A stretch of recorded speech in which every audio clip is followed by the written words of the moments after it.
오늘 읽은 저희 그 창세기 31장 말씀에서는 이제 야곱과 라반이 관계를 정리하는 내용이 나옵니다. 아내의 몸값을 위해서 7년, 14년 동안 종살이를 했던 야곱이 나머지 6년 동안에 상당히 많은 재산을 모으게 됩니다. 어떻게 보면 어린아이들 동화의 신데렐라 같은 이야기라고 생각을 합니다. 정말 종처럼 아무것도 없는 빈털터리로 무시받고 살았던 야곱이 이제 6년 동안 굉장히 많은 재산을 모으고 이제 사람들 앞에 내놓으라 하는 그러한 삶을 살아가게 되었다는 것이죠. 창세기 31장의 이야기는 이렇게 이제 그 야곱이 그런 상황 속에서 가나안으로 떠나게 되는 그러한 배경을 설명을 하고 그리고 이 가나안으로 떠나는 과정에서 문제가 되는 두 가지를 해결을 하는 모습을 보여줍니다. 하나는 이제 가족들, 아내들과 더불어 이제 떠나가게 되는 부분에 대해서 설득을 하는 과정이 있고, 그 다음에 떠날 때에 막아서는 그 라반과 화해하는 그러한 내용들이 이 31장에 나오게 됩니다. 오늘은 그 앞부분에 있어서 아내들을 설득하는 그러한 장면을 저희들이 함께 보게 됩니다. 하나님은 자기 백성들에게 그저 풍요롭게 사는 그들의 삶에 만족하고 거기 머물러 있지 않도록 하십니다. 어떻게 보면 이제는 살만하다라고 생각하는 그 세상을 포기하고 하나님께서 계획하신 하나님의 나라를 위해서 발걸음을 내딛도록 하나님은 요구하고 계십니다. 그래서 이 야곱이 이제 점점 부자가 되고 이제 살 만큼 되었잖아요. 거기에 만족하지 아니하고 익숙했던 그 라반의 집에 더 이상 머물지 않도록 하나님은 야곱을 붙잡으십니다. 그리고 이제 라반을 떠나서 자기 부모가 있는 가나안 땅으로 돌아가도록 그의 마음을 움직이게 됩니다. 우리의 믿음의 사람들이 어떤 결정을 내리게 될 때에는 가장 크게 작용하는 것이 두 가지라고 생각을 합니다. 하나는 우리 주변의 환경, 우리 주변에 일어나는 일들을 보면서 내가 이렇게 해야 되겠구나 라고 하는 결단을 하게 되죠. 그러나 이보다 더 중요한 것은 그러한 상황 속에서 우리들에게 들려주시는 하나님의 말씀이라고 생각을 합니다.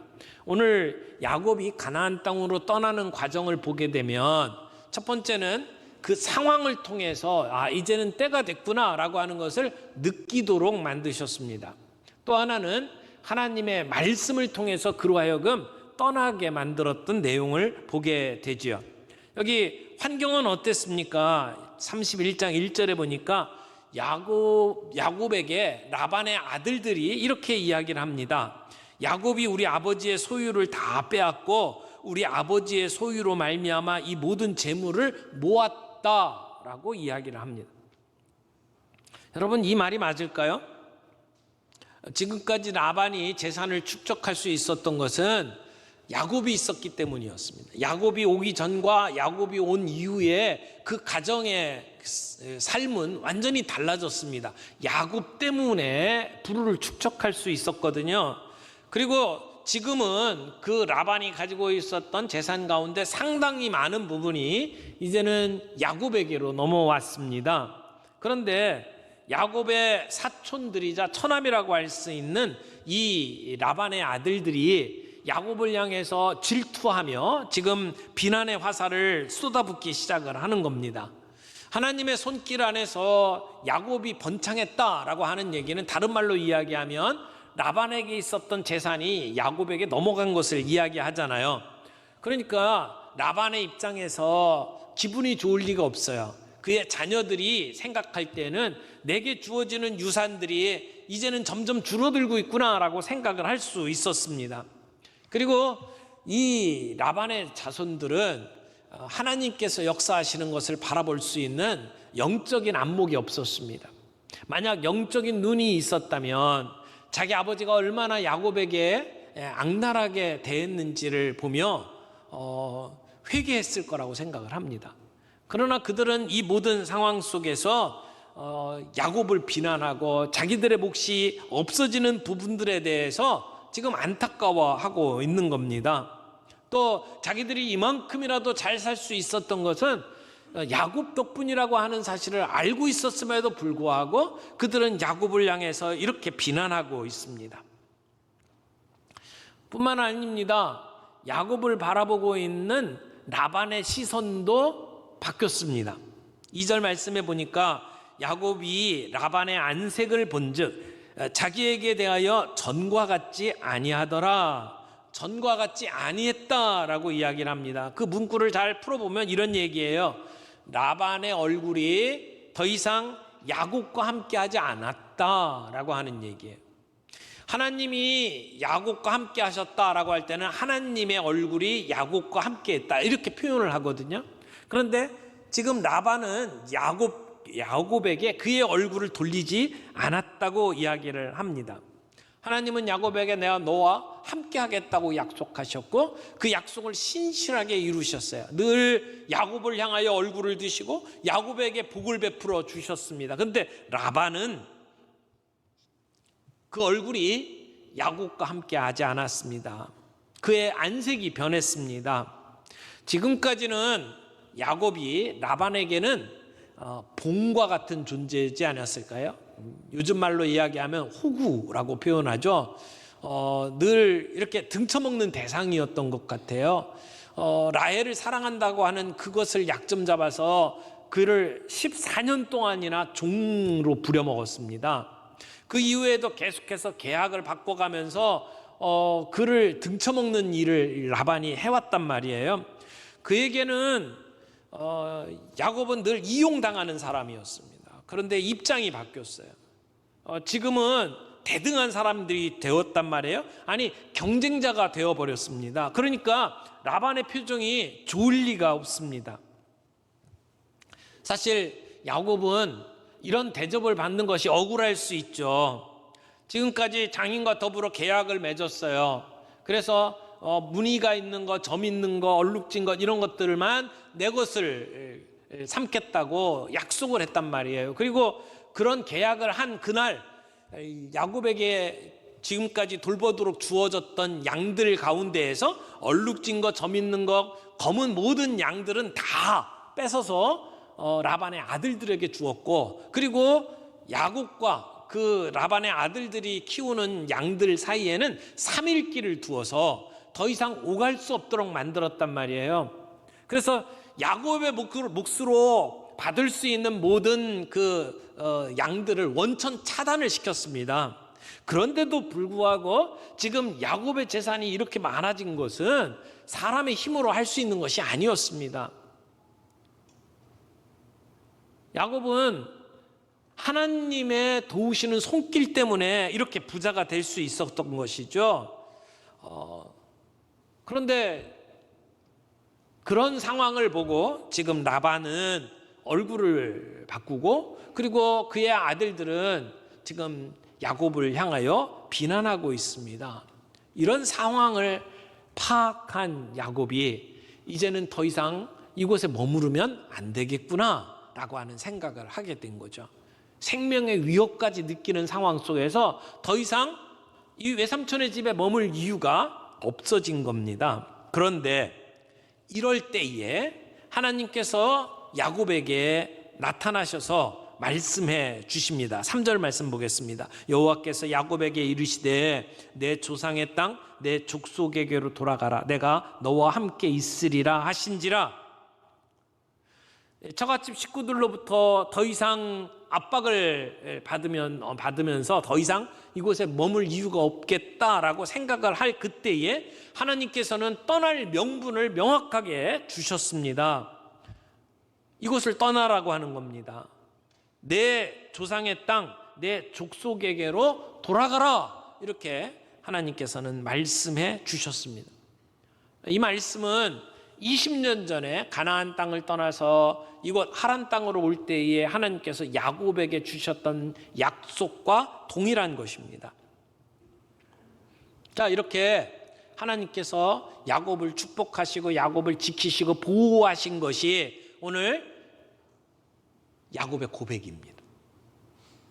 하나님의 사람이 살아온 삶의 고백. 오늘도 우리가 이런 고백을 하면서 주님 앞에 설 수 있기를 바랍니다. 두 번째, 야곱이 하는 것은 하나님의 부르심에 대한 고백입니다. 야곱이 뭐라고 이야기합니까? 내가 꿈을 꾸었다. 내가 꿈에 눈을 들어보니, 이 구약에서 꿈이라고 하는 것은 하나님께서 나타나시는 하나님의 현현의 한 방법으로 이야기를 합니다. 야곱은 꿈을 통해서 자신이 양떼를 많이 얻는 것을 보았습니다. 이 이야기를 하는 이유가 뭡니까? 내가 지금 양떼를 얻을 수 있었던 것은 하나님이 하신 일이다 라고 하는 것을 고백하는 것이죠. 11절에 꿈에 하나님의 사자가 내게 말씀하시기를 야곱아 하기로 내가 대답하기를 여기 있나이다 하매, 야곱은 하나님께서 부를 때에 뭐라고 대답했어요? 내가 여기 있나이다 라고 대답을 했어요. 하나님의 말씀을 듣고 순종할 자세가 되어 있는 거죠. 하나님이 말씀하시면 그 말씀대로 순종하겠습니다 라고 하는 순종의 자세를 내가 여기 있나이다 라고 고백을 하는 겁니다. 그러면서 12절에 하나님의 말씀이 임합니다. 이르시되 내 눈을 들어보라. 양떼를 탄 순양은 다 얼룩무늬 있는 것, 점 있는 것, 아롱진 것이니라. 라반이 내게 행한 모든 것을 내가 보았노라. 하나님의 말씀이 뭐예요? 보셨다는 거예요. 뭘 봤어요? 라반이 야곱에게 행한 것을 보았다라고 이야기를 하는 겁니다. 라반이 야곱을 이유 없이 박대했던 것을 보았다. 그래서 오늘 라반의 짐승을 빼앗아서 야곱에게 주신 것은 하나님의 심판이었다라고 이야기를 하는 겁니다. 라반이 했던 행위는 두 가지 측면에서 하나님의 심판을 받을 수밖에 없었어요. 하나님은 하나님의 나라 백성들을 복 주셨어요. 그래서 아브라함에게 내가 너에게 복을 준다. 그리고 천하 만민이 너를 통해서 복 받는다라고 말씀을 하면서 이렇게 말씀하셨어요. 너를 축복하는 자에게는 내가 복을 주고 너를 저주하는 자에게는 그들에게 저주할 것이다. 이게 하나님의 약속이었죠. 그런데 라반은 어떻게 했습니까? 하나님의 자녀인 야곱을 핍박했습니다. 야곱을 저주했습니다. 지난 20년 동안 야곱을 그렇게 핍박했잖아요. 그러니 하나님께서 그런 라반을 가만히 두실 리가 없습니다. 두 번째, 하나님께서는 늘 약한 자, 어려운 사람들을 도우라고 말씀을 하셨어요. 이방인 나그네들을 환대하라고 가르쳐 주셨거든요. 그런데 야곱은 라반의 집에 이방인으로 왔습니다. 아무것도 없는 빈털터리로 왔어요. 여러분, 야곱이 자기보다 어려운 위치에 있었던 것을 라반은 너무나 잘 알고 있었고 그걸 이용했습니다. 세상에 제일 비열한 인간이 자기보다 힘없고 연약한 사람들을 착취하는 자들입니다. 세상에 제일 비열한 사람들이 그 주먹 좀 있다고 자기보다 약한 사람들 주먹질하는 사람이잖아요. 하나님은 이런 자들을 결코 그냥 지켜보시지 않습니다. 하나님이 그냥 지켜만 보고 있다라면 하나님은 정의의 하나님이 아니죠. 하나님께서는 지금 라반이 야곱에게 행한 행위를 어떻게 했다고요? 지켜보셨다고요. 그리고 그를 심판하고 있는 겁니다. 하나님께서는 야곱에게 주셨던 약속을 신실하게 지키셨습니다. 내가 너와 함께 하겠다. 내가 너를 보호하겠다. 그리고 너로 다시 부모의 집으로 돌아가게 만들겠다라고 약속을 하셨잖아요. 지금 20년 동안 하나님은 야곱과 함께 하셨습니다. 그래서 라반의 집에 복을 주셨고 그리고 이제는 라반의 재산을 빼앗아서 야곱에게 주십니다. 이 모든 것들이 하나님이 함께 하신 약속의 성취지요. 그리고 이제 하나님은 그 다음 단계 약속을 이루어가기를 원하십니다. 이제 내 부모가 있는 내 조상의 땅으로 가라고 하는 겁니다. 고향으로 돌아가라. 이것이 오늘 야곱의 이야기의 클라이막스예요. 야곱은 이제는 떠날 때가 되었다라고 판단하고 자기의 의지로만 떠난 게 아닙니다. 하나님의 명령에 순종하는 마음으로 떠나게 되는 것입니다. 여기서 우리가 붙잡아야 될 진리가 뭡니까? 하나님은 신실하신 하나님이에요. 하나님은 약속하신 것을 반드시 이루시는 하나님입니다. 야곱이 20년 전에 이 땅에 올 때에 약속하셨던 그 하나님께서 지금까지 모든 약속을 이루셨고, 그리고 그 약속을 성취하기 위해서 야곱에게 떠나라고 말씀을 하는 겁니다. 하나님은 약속하시고 그것을 지키시는 신실하신 하나님이십니다. 세 번째로 우리가 살펴봐야 될 것은 하나님의 공의라는 측면입니다. 여기 14절부터 이제 지금까지 야곱이 했던 이야기를 다 듣고 난 다음에 그의 두 아내가 야곱에게 반응을 보입니다. 그들이 말하는 것이 무엇입니까? 14절부터 보면 라헬과 레아가 그에게 대답하여 이르되 우리가 우리 아버지 집에서 무슨 분깃이나 유산이 있으리요? 이건 앞으로 일어날 일들에 대한 고백이에요. 아버지가 우리에게 더 이상 줄 게 없다라고 하는 얘기죠. 미래에 대한 그러한 원망입니다. 그 다음에 15절에 보면 아버지가 우리를 팔고 우리 돈을 다 먹어버렸으니 라고 이야기를 해요. 이건 과거 이야기죠. 아버지가 우리를 팔았다라는 얘기가 뭘까요? 레아와 라헬이 자기의 결혼에 대해서 어떻게 생각하고 있는지를 지금 표현하고 있는 겁니다. 물론 이들이 야곱과 결혼한 것에 대해서 불만이 있었던 것은 아니에요. 그러나 그 결혼을 가만히 보면 아버지가 우리를 팔아먹었다라고 생각하고 있는 거예요. 본인들의 의사와는 전혀 상관없이 아버지가 경제적인 이익을 획득하기 위해서 일방적으로 자기들에게 결혼을 몰아붙인 거예요. 그리고 그 결혼을 통해서 얻어들인 이익은 아버지가 다 가로챈 것이라는 거죠. 물론 자기들이 야곱이 오기 전에도 양떼를 치면서 목자의 노릇을 했어요. 근데 자기들에게 준 게 없어요. 그리고 아버지에게 이용당하고 착취만 당했다는 사실을 이야기를 하는 거죠. 보통 결혼을 하게 되면 신랑이 지참금을 가지고 옵니다. 근데 야곱은 무일풀이였잖아요. 빈털털이었어요. 그래서 지참금을 줄 수가 없었습니다. 그래서 지참금 대신에 그 집에서 7년 동안 종살이를 하겠다라고 이야기를 한 겁니다. 그 당시에 지참금 주던 상례로 따지면 훨씬 많은 돈을 장인이 착취한 겁니다. 그런데 보통은 그렇게 지참금을 내게 되면 부모가 다 갖는 게 아니에요. 딸에게 줍니다. 특별히 결혼을 하고 난 다음에 남편이 죽는다든지 남편에게 이혼을 당해갖고 다시 집으로 돌아올 경우에 먹고 살 수 있는 이 부분들을 마련하기 위해서 얼마 만에 이 자금을 딸에게 주게 되어 있습니다. 그래서 지참금이 다 아버지에게 가는 게 아니에요. 그런데 지금 라반은 14년 동안 일해서 벌어들인 모든 것들을 본인이 다 가지고 있어요. 딸들에게 주지 않았다는 겁니다. 그런 의미에서 딸들이 뭐라고 이야기를 하는 거예요? 아버지가 우리를 팔고 우리의 돈을 다 먹어버렸다라고 이야기를 하는 거예요. 과거에 일어나는 일들에 대한 원망입니다. 그런데 그 다음에 뭐라고 이야기를 하죠? 아버지가 우리를 외국인처럼 여기고 있는 것이 아닌가라고 이야기를 합니다. 이것은 현재 일어나고 있는 일들에 대한 딸들의 원망입니다.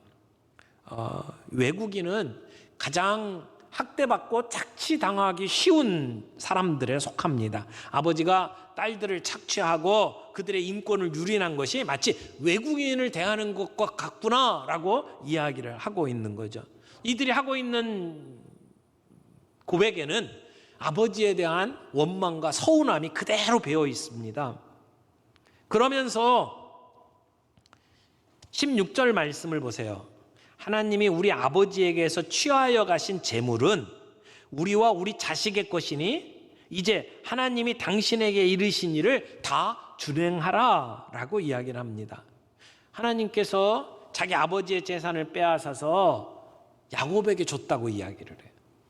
지금 이들의 고백이 뭡니까? 하나님께서 심판하셨다? 하나님의 공의를 이야기하고 있는 거죠. 여러분, 야곱이 하나님의 공의만 이야기하고 하나님의 심판을 이야기한 게 아니고요. 여기 라헬과 레아가 지켜본 가운데 하나님의 공의를 이야기하면서 야곱에게 뭐라고 이야기합니까? 하나님께서 당신에게 명령하신 것을 다 준행하라고 이야기를 합니다.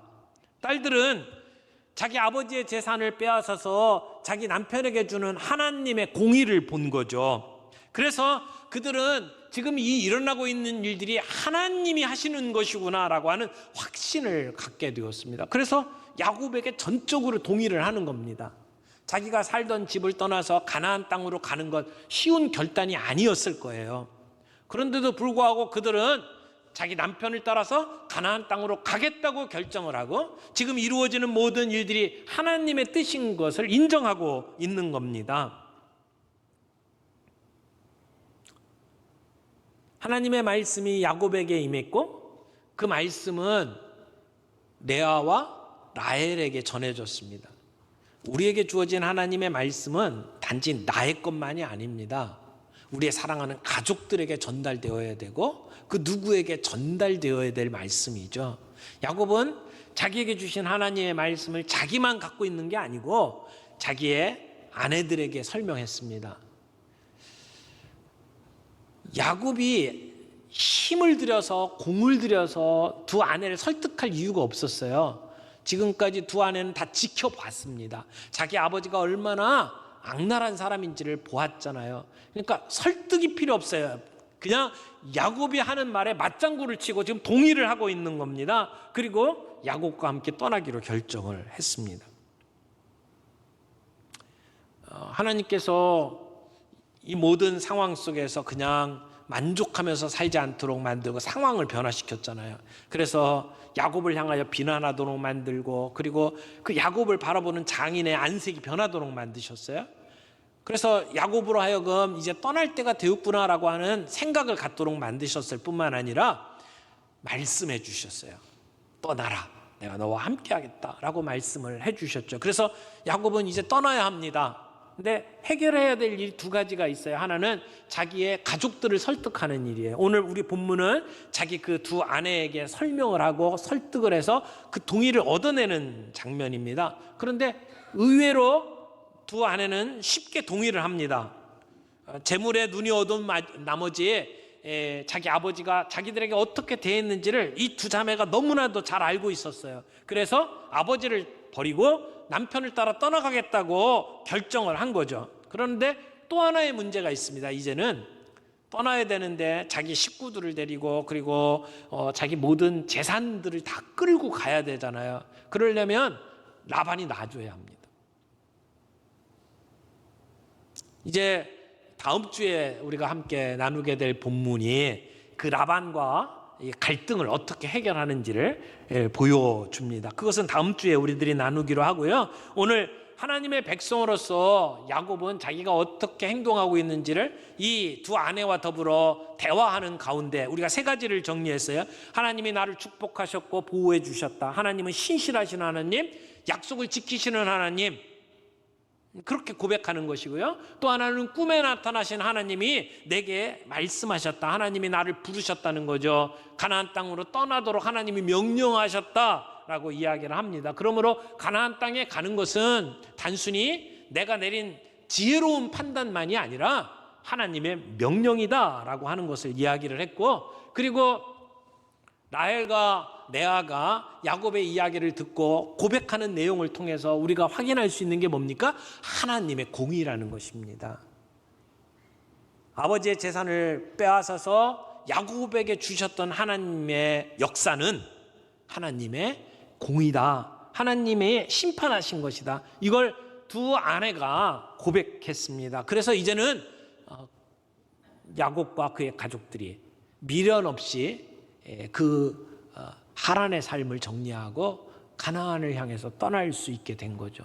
지금까지 익숙했던 그들의 삶을 뒤로 하고 하나님이 부르시는 하나님 나라의 역사를 위해서 새로운 발걸음을 내딛을 수 있게 되는 겁니다. 하나님의 말씀은 야곱에게 임하시고 그리고 그 말씀이 야곱을 변화시켰어요. 근데 단지 야곱만 변화시킨 게 아닙니다. 야곱의 두 아내까지 변화시켰고 나중에는 그를 적대시했던 라반까지 굴복을 시킵니다. 하나님의 말씀은 능력이 있습니다. 오늘 그 말씀을 하나님이 우리에게도 주십니다. 우리에게 주신 그 말씀을 붙잡고 살아갈 때에 내가 변화되고 우리의 가족들이 변화됩니다. 우리의 대적을 변화시킵니다. 하나님의 그 능력의 말씀을 저와 여러분들이 함께 경험하며 살아갈 수 있기를 바랍니다.